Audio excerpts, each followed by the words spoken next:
सकाळच्यान लॅपटॉपाचेर काम केलें किंवा चड वेळ मोबायल वापरलो जाल्यार सांज जाता म्हळ्यार म्हजी तकली जड जावपाक लागता, दोळे दुखूंक लागता, सुकें पडटा, तांबडें जाता. हें सगळें कित्याक लागून जाता दोतोर?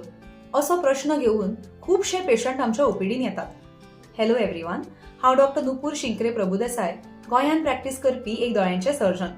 आणि आज आमी डिस्कस करूया अबाउट डिजिटल आय स्ट्रेन. आता सगळीच गजाल्यो डिजिटायज जाल्ल्या कारणान आमच्या सगळ्यांचोच यूज ऑफ डिजिटल डिव्हायसेस भरपूर वाडला. Prolonged use of any digital device जशे TV, tablets, mobile, laptop can lead to decrease in the blink rate. Normally आमची दोळ्यांची blink rate is anywhere between 16 to 20 blinks per minute. ही blink rate ही digital devices use केल्ल्या कारणान सामकी उणी जाता. It comes down to about 5 to 7 blinks per minute.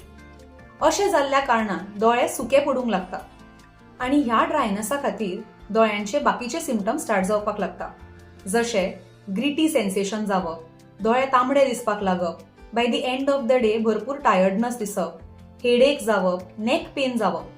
These are all symptoms of digital eye strain किंवा computer vision syndrome. हाजो simple उपाय कितें? So first thing is following the 20-20-20 rule.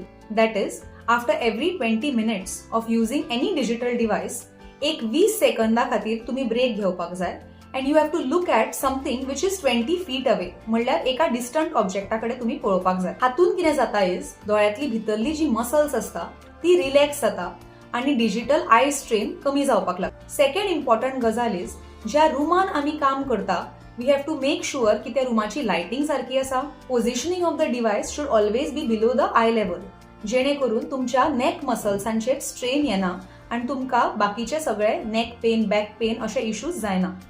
And तिसरी मोस्ट इम्पॉर्टंट गजाल is practice of conscious blinking. म्हणल्यार प्रत्येक मिनटा खातीर consciously एक 5 वेळा तरी दोळे उगडधाप करपाक जाय. ही सगळी मेजर्स फॉलो करून सुद्धा तुमकां जर तुमच्या सिम्पटम्सांतल्यान रिलीफ मेळना जाल्यार तुम्ही तुमच्या नियरेस्ट ऑफ्थल्मॉलॉजिस्टाक भेट दिवची. Take care.